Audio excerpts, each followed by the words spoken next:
Bienvenue à cette deuxième séance des séminaires du NAM du laboratoire LASPAT. Bonjour à toutes et à tous d'abord. Je devais commencer par ça. Je suis Fadi Dondoy, chargé de programme au LASPAT, au niveau du programme NAM, modérateur des séries de séminaires pour l'année 2026 de ce programme de recherche. Je suis également doctorant en politique. Je travaille sur la politique étrangère du Sénégal, la conduite des affaires internationales depuis la décolonisation.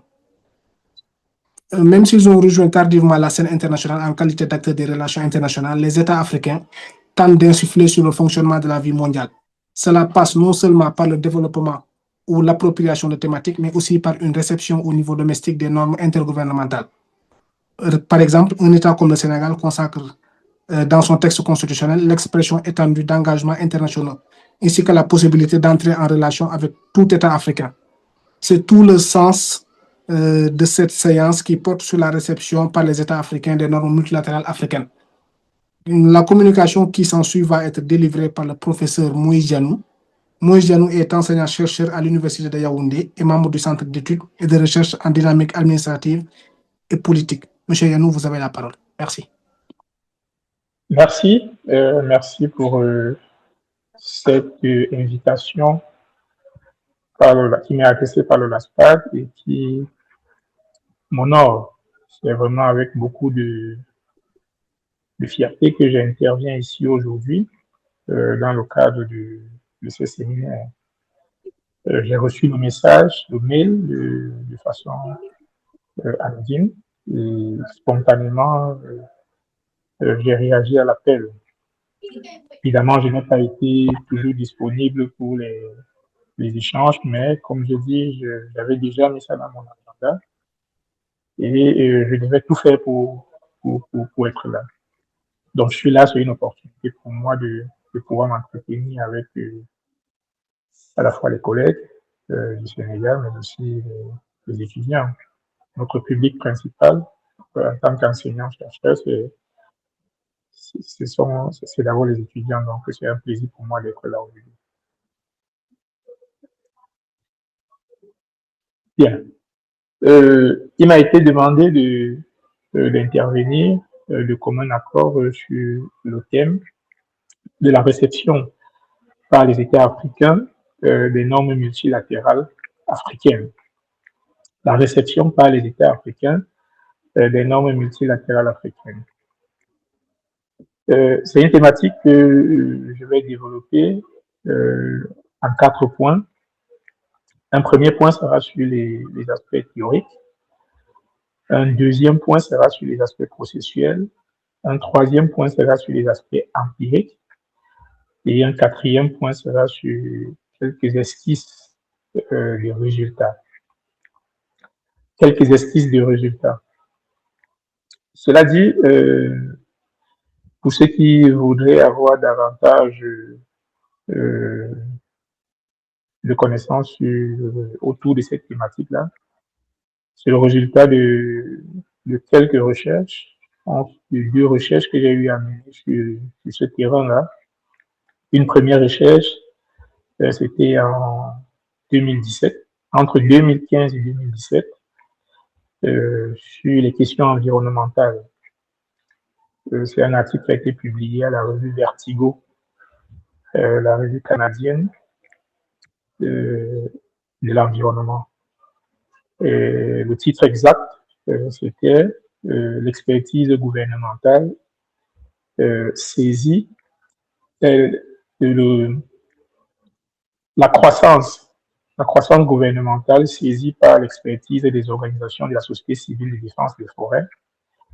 Et une seconde recherche qui a été menée un peu plus récemment, c'était autour des années 2019, 2020, 2021, sur les politiques communes de l'enseignement supérieur et la question de la professionnalisation, à la fois en Afrique, au niveau multilatéral et au Cameroun. Donc, c'est vraiment deux terrains qui m'ont permis d'avoir une connaissance assez précise, mais pas exhaustive, sur cette question du multilatéralisme africain. D'entrée, concernant les aspects théoriques, je vais faire des précisions qui consistent à limiter le champ de cet exposé, parce que la question du multilatéralisme est vaste. En sciences politiques seulement, il peut être traité en relations internationales, il peut être traité en sociologie politique, il peut être traité en politique publique, et même en anthropologie politique de plus en plus. Moi particulièrement, je l'envisage à l'intersection des relations internationales et des politiques publiques, ce qui donne un peu le sous-champ à la mode qu'on appelle aujourd'hui les politiques publiques internationales. Donc c'est véritablement l'international en action qui m'intéresse.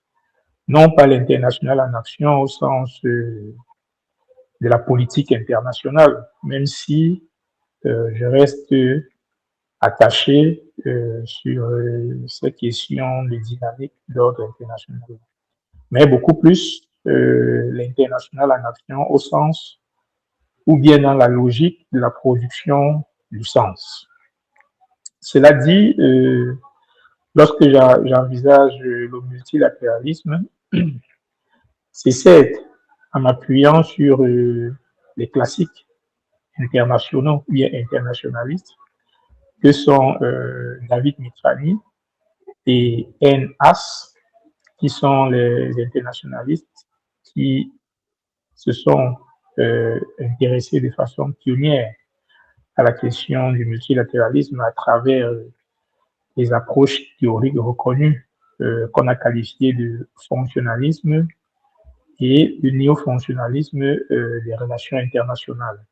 Aujourd'hui, ça a beaucoup évolué parce qu'on envisage davantage le constructivisme dans les relations internationales, mais c'est principalement ces pionniers-là qui peuvent être mobilisés ici pour comprendre ce qu'on a, pour comprendre le sens du multilatéralisme. Et en termes de sens, derrière l'idée du multilatéralisme, c'est principalement cette capacité qu'ont les États à se mettre ensemble pour résoudre des problèmes qu'ils n'auraient pas pu résoudre tout seuls. Dans la science des relations internationales, cela intervient dans la perspective libérale, qui est un peu l'antagonisme de la perspective réaliste, parce que la perspective réaliste est principalement accrochée aux thématiques telles que la guerre, la puissance, l'intérêt national. Et donc, la perspective multilatérale qui ouvre un peu les relations internationales au libéralisme est venue ici montrer la possibilité qu'il y a ou bien qu'on peut observer sur la scène internationale de l'existence d'une certaine stabilité.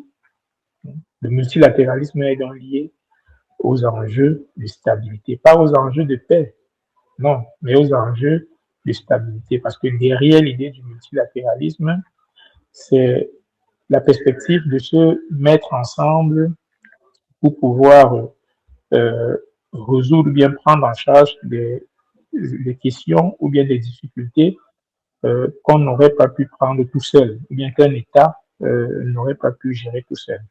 Eh bien, ça, c'est l'approche fonctionnaliste des relations internationales qui nous situe dans cette perspective-là, dans la mesure où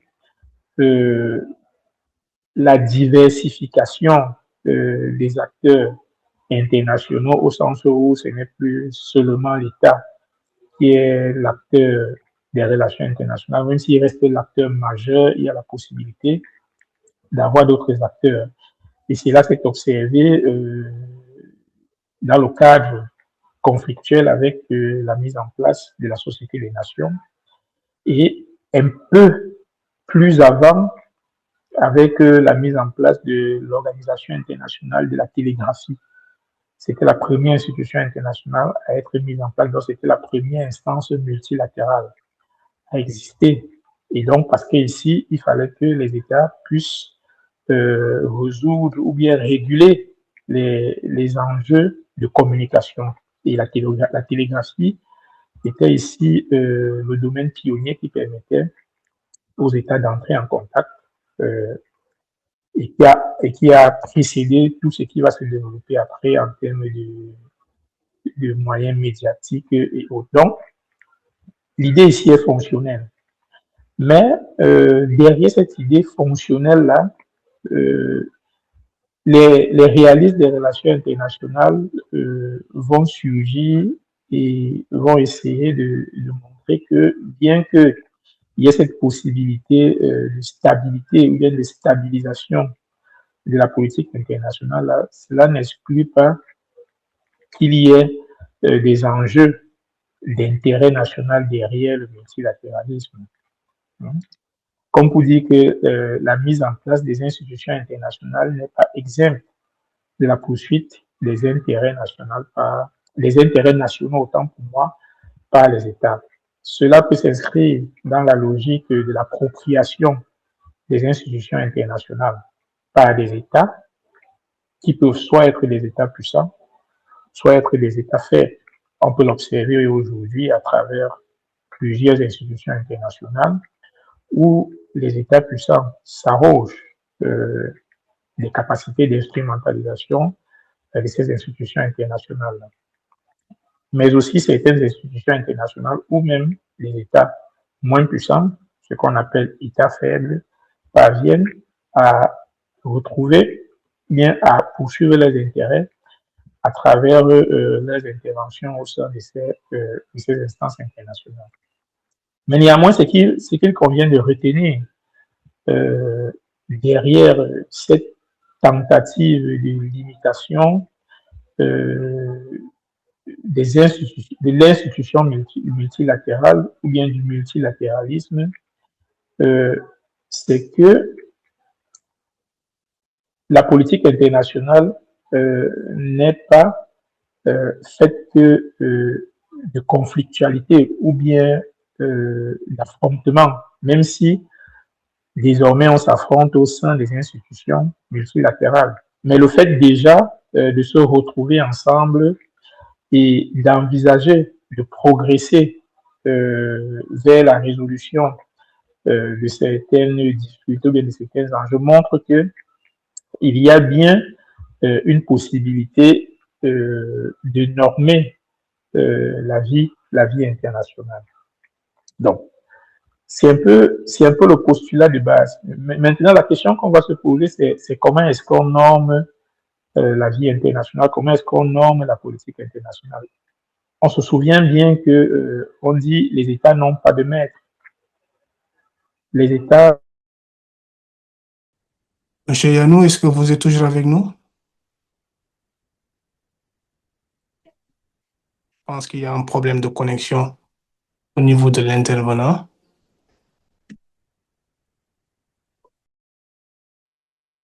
Monsieur Yanou, vous êtes toujours là? Problème de connexion. Oui, je suis là. Problème de connexion, c'est que je n'ai pas compris ce qui s'est passé. Donc, je disais, c'est un peu la subtilité qu'il y a à aller au-delà de cette perspective multilatérale internationaliste. Il faut bien comprendre les modalités d'action des institutions internationales. Et c'est ici que l'analyse en termes de politique publique intervient, parce que on va plus s'intéresser à ce qui est produit comme norme par les institutions internationales, à comment ces normes-là sont produites et comment ces normes-là sont réceptionnées au sein des États, notamment les États membres qui constituent l'institution multilatérale elle-même.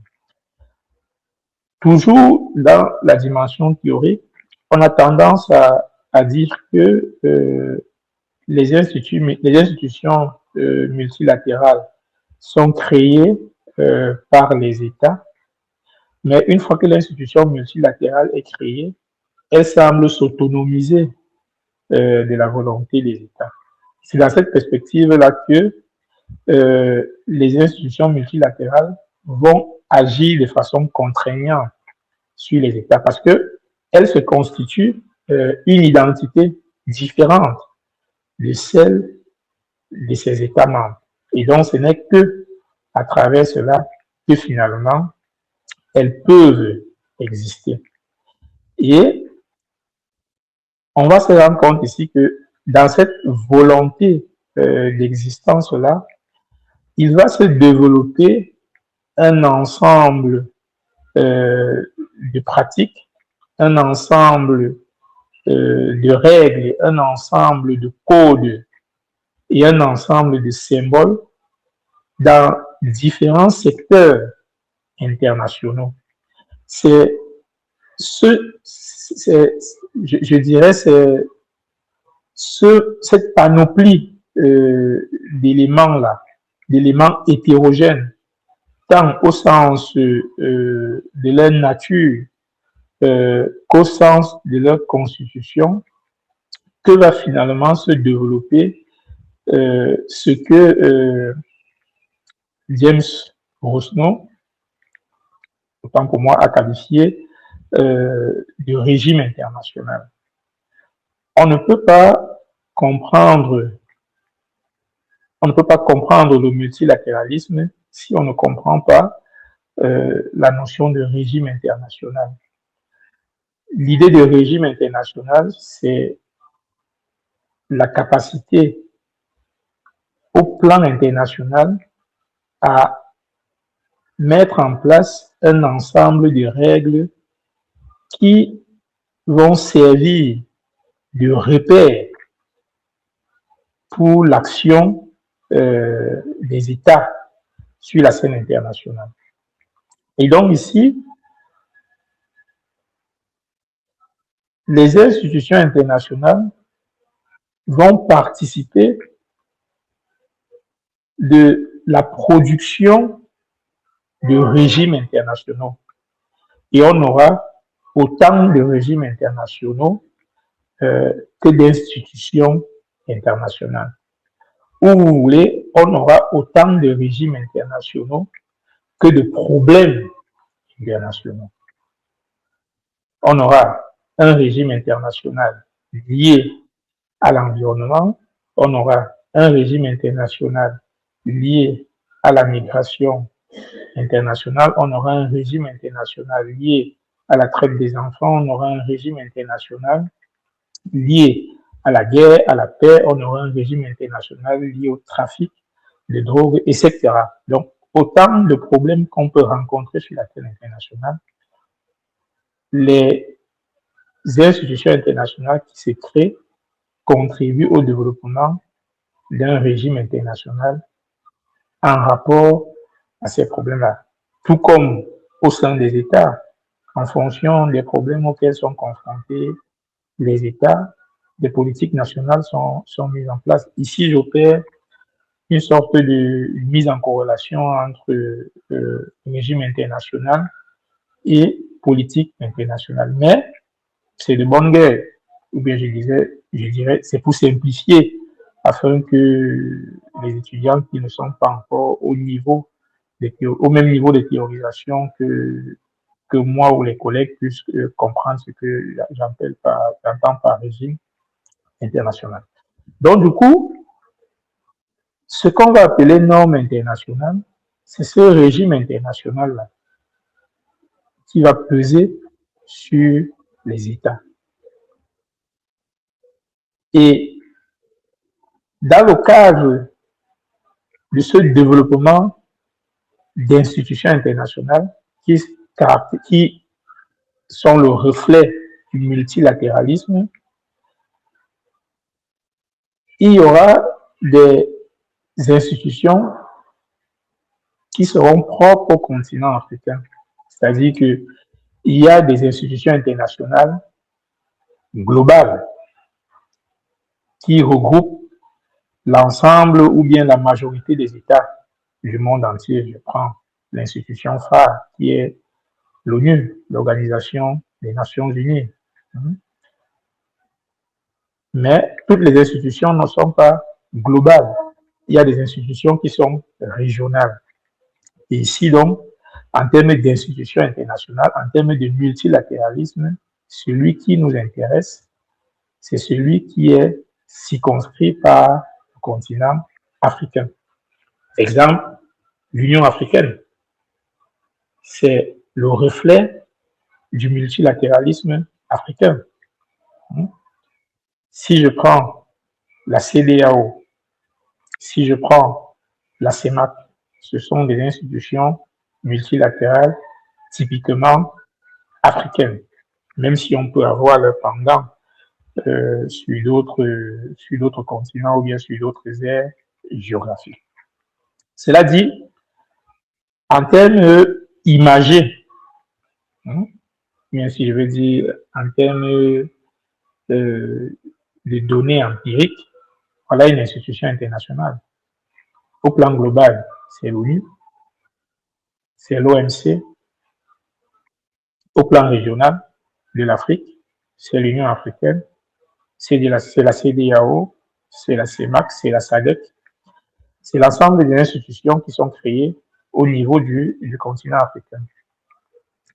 Bon, ici, on peut faire une distinction rapide entre une institution régionale spécialisée et une institution régionale territorialisée. Ce n'est pas si pertinent que ça. Une institution régionale spécialisée, c'est une institution qui est créée pour résoudre des problèmes précis. Une institution régionale territorialisée, c'est une institution internationale qui a vocation communautaire. L'Union africaine est une institution régionale territorialisée parce qu'elle a vocation à regrouper les États sur la base des valeurs identitaires. Ici, la valeur identitaire, c'est l'Afrique, c'est le continent. Alors qu'une institution régionale spécialisée, c'est une institution qui va être mise en place pour résoudre des problèmes spécifiques. Je prends par exemple la commission des forêts du bassin du lac Tchad.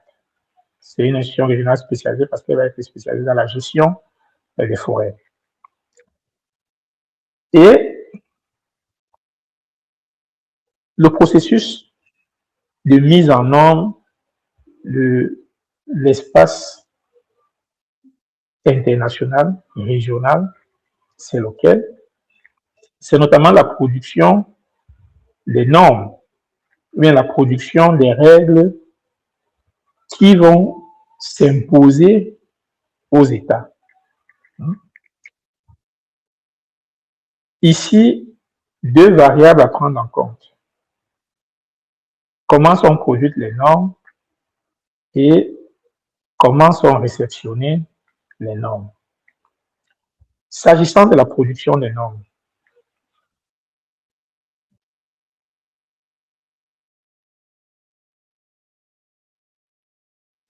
régionale spécifique parce que cette Excusez-moi, monsieur Yanou. Il y a un problème avec votre... de la production. Ouais, monsieur Yanou. Oui. Il y a des interférences avec votre micro de temps en temps. Oui, il y a des interférences. Bon. Oui, c'est bon maintenant, c'est bon maintenant. Vous pouvez poursuivre. C'est bon maintenant. Ouais. Oui, donc je disais tantôt que le fait d'envisager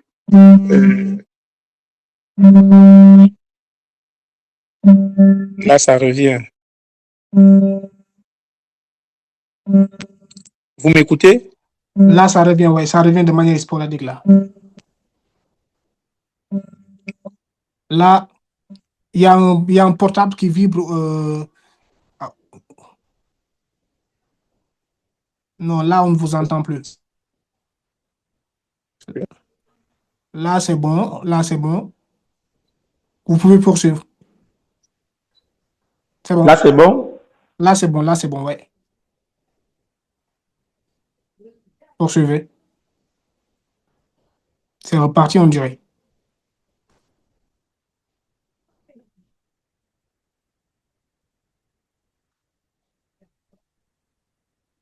Là, on ne vous a plus.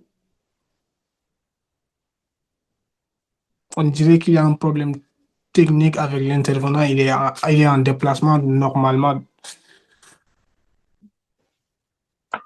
Là, c'est bon? C'est bon? Oui, c'est bon. Donc, je disais tantôt que le fait d'envisager les institutions multilatérales africaines ne signifie pas que ces institutions internationales sont coupées du monde global. Parce qu'on va se rendre compte que dans le processus de production des normes, je vais dire la majorité, mais un bon nombre de normes qui sont appliquées ou bien qui sont mobilisées par les institutions internationales africaines sont des normes qui elles-mêmes sont réceptionnées des autres institutions internationales, notamment des institutions internationales plus globales. Et donc ici, il y a un travail d'appropriation des normes internationales des normes internationales par les institutions régionales, qui n'a rien à voir avec ce que j'appelle réception par les États africains des normes multilatérales africaines. Non, nous sommes encore au niveau des normes qui sont produites au niveau. En fait, nous sommes en train d'expliquer comment les normes sont produites par les institutions internationales africaines, mais en fait, au fond, il s'agit de normes qui sont pour elles-mêmes des normes réceptionnées réceptionnées des institutions internationales plus globales. Et ici, cela va se faire au travers de diverses conditionnalités internationales. Parce que il y a un jeu de rapport de force qu'il ne faut pas négliger dans le cadre du multilatéralisme, notamment pour ce qui est des institutions régionales. Les diplomates qui opèrent au sein de ces institutions internationales et qui représentent les États vont porter les représentations des États au sein des institutions internationales régionales et en fonction des rapports des États aux institutions internationales globales vont adopter des normes qui en réalité ne sont pas le reflet de leur politique multilatérale, mais qui au final vont devenir des normes régionales africaines. Du moins, c'est ce qui s'observe en majorité dans le cadre du multilatéralisme africain. Les normes les plus prépondérantes, les normes les plus imposées sont des normes qui sont imposées par les institutions internationales globales. J'y reviendrai au niveau des aspects empiriques quand j'évoquerai les normes empiriques, les normes environnementales et par exemple les normes éducatives. Mais ce qu'il convient de comprendre dans la deuxième entrée qui est l'aspect processuel, c'est que au niveau du multilatéralisme africain, on se retrouve avec des règles qui sont reprises dans les directives sans que finalement ces règles-là soient des règles qui sont réfléchies en fonction des enjeux régionaux ou sous-régionaux. Et ici, dans ce processus de réception multilatérale, là, qui n'est pas le processus que j'évoque lorsque je parle de la réception par les États, est davantage porté par les diplomates présents au sein de ces institutions internationales-là, qui, eux, en réalité, sont ceux qui représentent les États au sein des organisations internationales et qui donc ne poursuivent que la volonté des États qui eux-mêmes sont dans une perspective de soumission aux conditionnalités internationales. Voilà la mécanique. Donc, nos institutions régionales, je dis non parce que je suis africain, produisent des normes à travers des directives et des traités, mais qui en réalité ne sont que la reprise de normes internationales supérieures. Un peu comme on dirait que la constitution de nos États, lorsqu'elle affirme les droits de l'homme, en réalité, ne s'aligne que derrière les traités internationaux. C'est un peu ce qui s'observe au niveau des institutions internationales.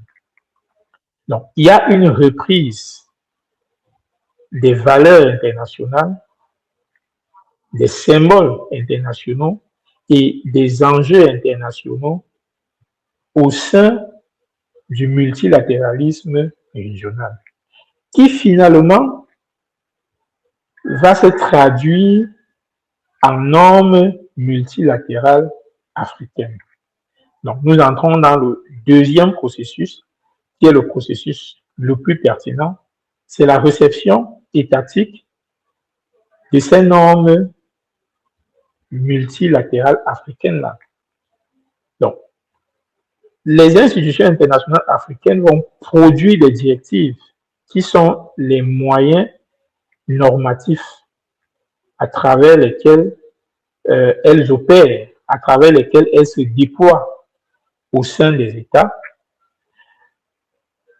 Mais au sein des États, les secteurs qui sont récepteurs ou bien qui sont destinataires de ces normes, de ces directives-là, vont afficher une certaine résistance à l'application des normes régionales.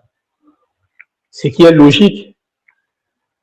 Dans la perspective des politiques publiques, il y a une scission entre le niveau global de l'État et le niveau sectoriel de l'État.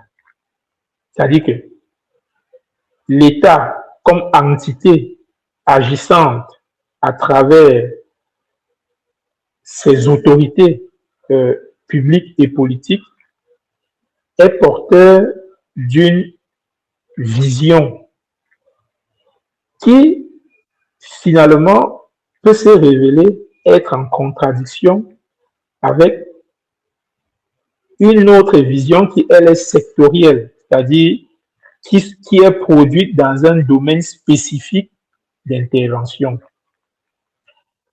Comme secteur, je prends la santé. Il y a ce que un État pense du domaine de la santé, mais il y a ce qui s'applique et ce que les spécialistes de la santé développent. Donc, le processus infra ici est justement cette contradiction entre les normes régionales africaines et au sein des États, l'action sectorielle, dans la mesure où, parce que les normes régionales ou bien les normes multilatérales africaines sont des normes qui sont pour la plupart importées, vont connaître une transposition difficile ou bien une transposition rugueuse, dans la mesure où le secteur où la norme est censée s'appliquer évolue sur la base d'un autre référentiel. Parce que autant les institutions internationales s'autonomisent et donc ont la capacité de capter des normes et valeurs et les imposer aux États membres, autant les États membres, à travers leur secteur, peuvent afficher une résistance dans l'application des normes internationales. Cela dit, ce n'est pas parce qu'on est membre ou bien État membre d'une institution internationale, ce n'est pas parce qu'on est engagé dans une dynamique multilatérale qu'au sein des États, les secteurs d'intervention vont adhérer à l'application des normes dont l'État est partie signer, d'après ce que j'ai observé. Si ce processus, cet aspect processuel-là peut être caricaturé, ici, il y a 3 niveaux d'intervention. C'est pour cela que j'ai dit au départ que, en envisageant le multilatéralisme africain, je n'excluais pas le multilatéralisme global. Donc, il faut toujours prendre en compte le multilatéralisme global. Parce que c'est au niveau environnemental et contextuel, c'est celui qui est le plus contraignant sur les institutions régionales africaines. Comme pour dire que, généralement, les institutions régionales africaines s'inscrivent dans une logique de suivisme de ces institutions internationales globales-là. Donc, il y a ce premier niveau à prendre qui est le niveau multilatéral global, il y a le niveau multilatéral régional et il y a le niveau sectoriel étatique, ou bien interne aux États. En envisageant le niveau sectoriel interne aux États, je le sépare du niveau étatique au sens de l'État acteur des relations internationales. Parce que l'État acteur des relations internationales apparaît comme un tout.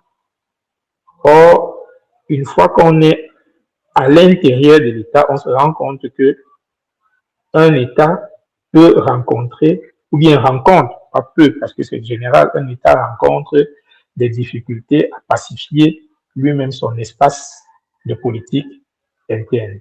Donc, du coup, il y a ces 3 niveaux-là. Je serais tenté même de dire 4 niveaux, mais je me limite à 3 niveaux parce que j'inclus l'État dans la dynamique multilatérale et j'extrais le secteur de la dynamique multilatérale. J'ai inclus l'État dans la dynamique multilatérale parce que les diplomates qui représentent l'État sont acteurs du multilatéralisme et donc, en tant que représentants de l'État, ils sont partie prenante du multilatéralisme. Mais les secteurs, quant à eux, ne sont pas partie prenante du multilatéralisme. Les secteurs réceptionnent les engagements internationaux de l'État et donc, en fonction de comment est-ce que ces engagements internationaux doivent être harmonisés avec les enjeux sectoriels, il peut y avoir, ou bien il y a généralement une résistance. Et c'est cette résistance-là que je mets ici dans ce que j'entends par réception par les États des normes multilatérales africaines. Donc, il y a ce processus multiniveau-là qu'il est important de saisir et qu'il est important de comprendre. Au niveau empirique, ce qui va un peu nous donner des images de ce que j'expliquais, tant théoriquement que processuellement. Ces deux domaines que je vais prendre ici, notamment le domaine de l'éducation et le domaine de l'environnement. Commençons par ce dernier. Et à chaque fois, je vais parler au-delà du Cameroun parce que je ne suis pas vraiment intéressé à cette dynamique-là en dehors du Cameroun, même si j'ai étudié les institutions multilatérales. Prenons la commission du bassin, la commission des forêts de l'Afrique centrale, la COMIFAC. Alors, les organisations internationales de l'environnement, notamment ONU Forêt et autres, passent par la COMIFAC pour imposer des normes environnementales aux États membres de la COMIFAC.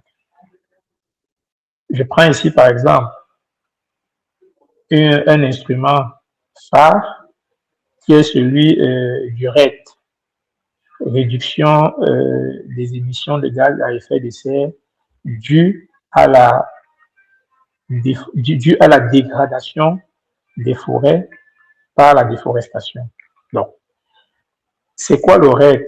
Le RED, c'est un instrument qui consiste à compenser la préservation des forêts, à compenser financièrement la préservation des forêts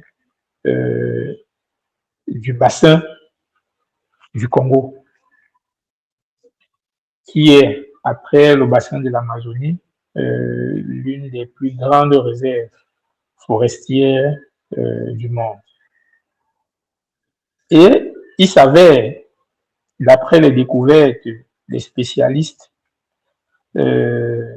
des institutions internationales globales de préservation de la forêt, que c'est l'un des bassins qui concourt à la préservation ou bien à la protection de la couche d'ozone.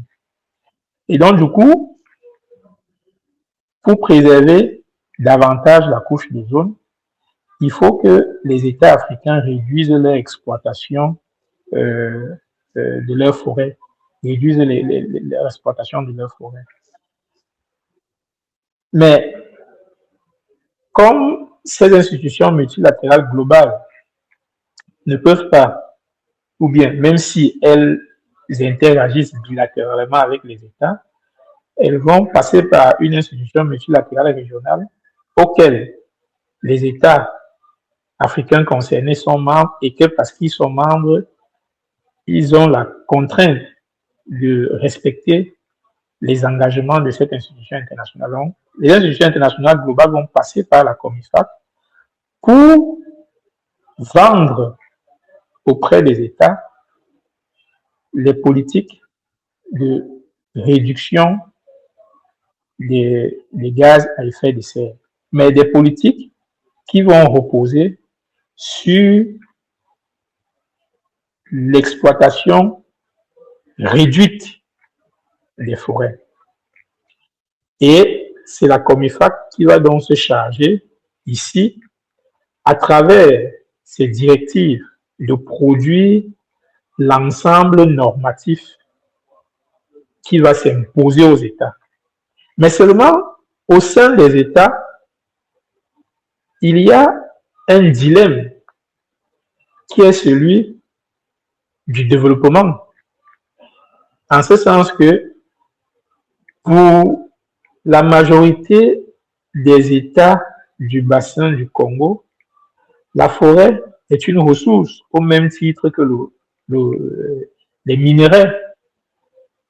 Et donc, il faut exploiter les forêts pour avoir de la plus-value financière et pour engager des travaux ou bien des investissements de développement. Et donc, du coup, on va se retrouver dans cette dynamique processuelle que j'ai expliqué là, où la COMIFAC va prendre des normes du fait des engagements avec des organisations internationales, va les traduire sous forme de directives qui seront imposées aux États, mais au niveau sectoriel, l'industrie des travaux publics, notamment parce qu'au sein des États, il faut construire les routes, et parfois les routes, il faut traverser la forêt. Monsieur Yanou, vous nous recevez, il y a encore un problème technique de votre côté ou bien?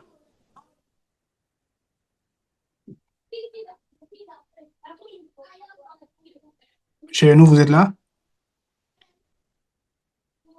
Il faut développer l'agriculture et que le développement de l'agriculture... Excusez-moi, monsieur Yanou, il y avait juste un petit problème technique derrière. Oui. Vous pouvez continuer. Je rappelle qu'il est 15h47. C'est bon. Oui, il me reste 3 minutes. Je disais parce qu'au sein des États, il faut développer l'agriculture, mais que le développement de l'agriculture nécessite la destruction des forêts. Donc, du coup, il y aura une résistance du secteur de l'agriculture à pouvoir permettre à l'État de se conformer à ses engagements, ou bien de respecter ses engagements internationaux. Donc, c'est cette mécanique-là que je mets dans la réception par les États africains des normes multilatérales. En fait, c'est cette difficulté-là que je mets en valeur lorsque je parle de réception par les États africains des normes multilatérales. Dans le domaine de l'éducation, pour sortir, il y a ce qu'on a appelé le système LMD, licence, master, doctorat. Alors, une institution comme la CEMAC va prendre des directives qui va imposer le système LMD aux États. Je ne suis pas contre, j'analyse, qui va imposer le système LMD aux États, mais en imposant le système LMD aux États, va réduire la marge de manœuvre d'autonomie des États, sachant que le système LMD lui-même, il est issu du processus de Bologne. Je pense que c'est 1997 et qui s'achève en 1999.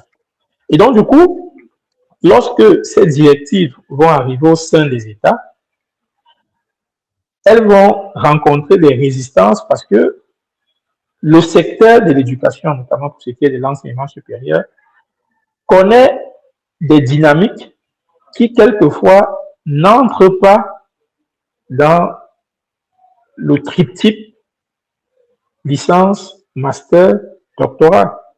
Et même qui, bien qu'entrant dans le triptyque licence, master, doctorat, quelquefois envisage des innovations qui ne coïncident pas avec la pensée mise en norme par la CEMAC s'agissant de l'organisation du LMD au sein des États. Donc, voilà deux domaines où cette réception périlleuse-là des normes multilatérales africaines sont observées. En termes de résultats, pour finir, c'est que j'ai constaté qu'il y a une difficulté pour les institutions multilatérales africaines à pouvoir elles-mêmes résister à l'hégémonie des institutions internationales globales.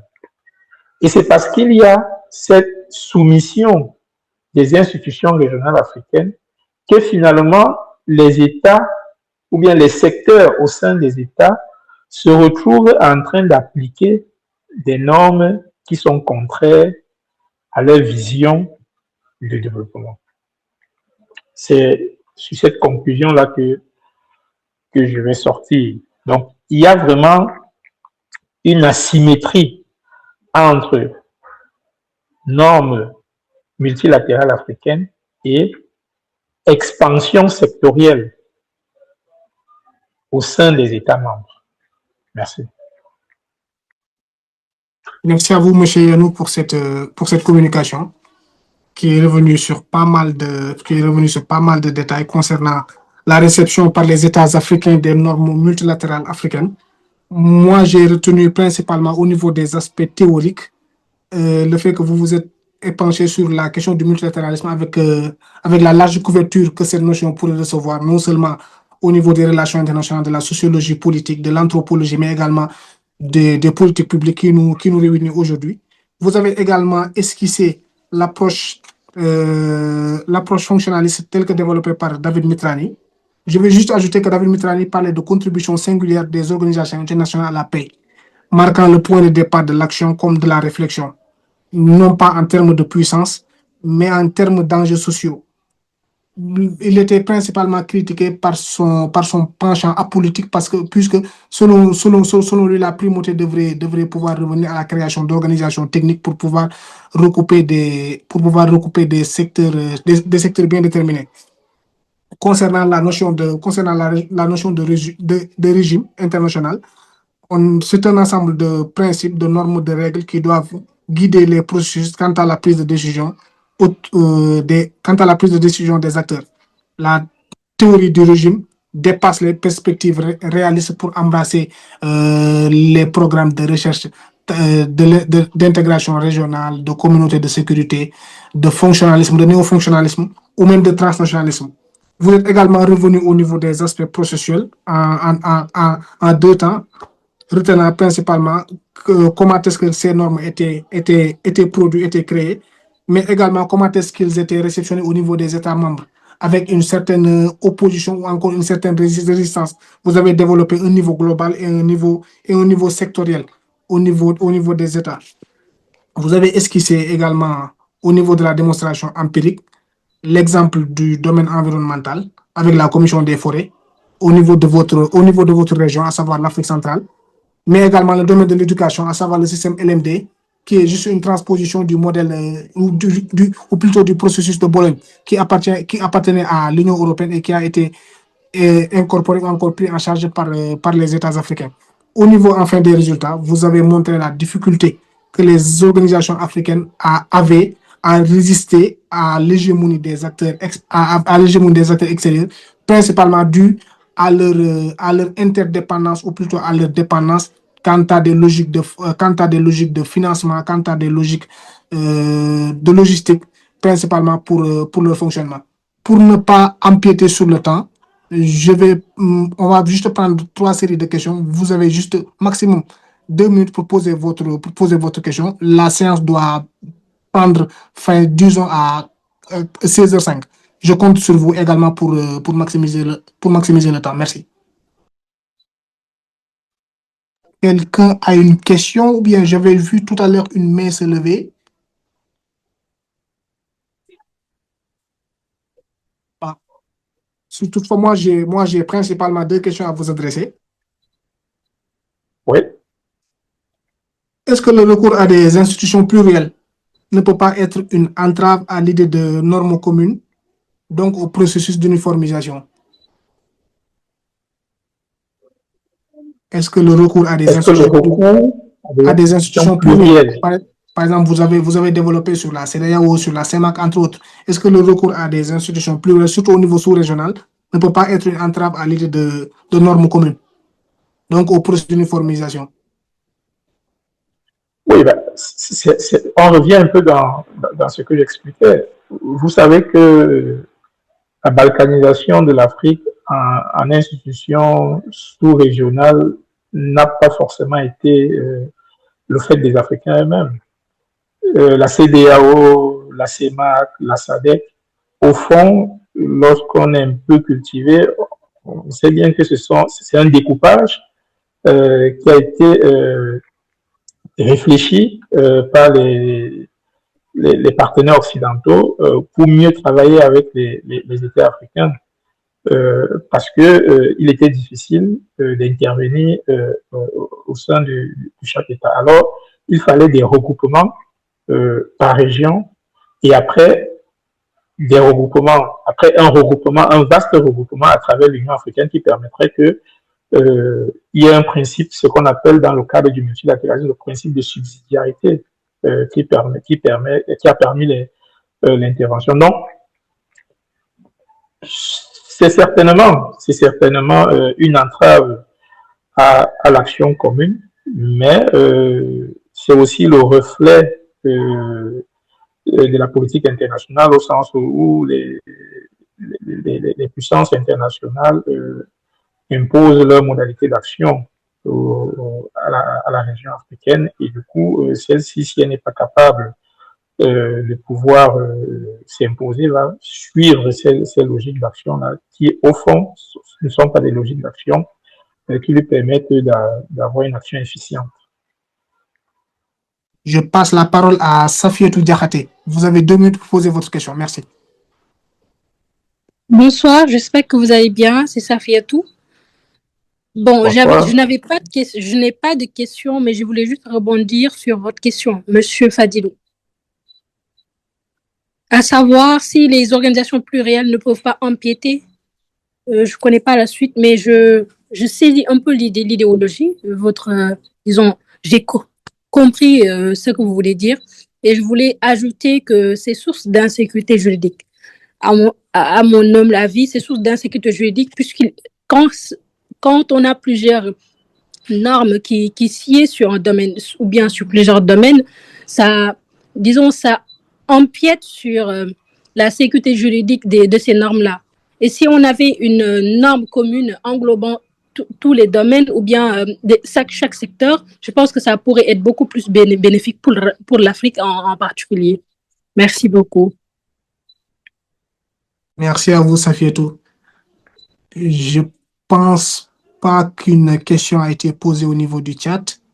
Bon, ici, c'est ça, on peut relever la séance. Je voudrais tout d'abord remercier l'intervenant, mais également remercier le public pour sa participation et m'excuser aussi pour les difficultés techniques qui sont principalement dues à des préoccupations d'ordre géographique de l'auteur qui est au niveau du Cameroun, mais également à mon niveau avec le bruit que vous entendez certainement derrière.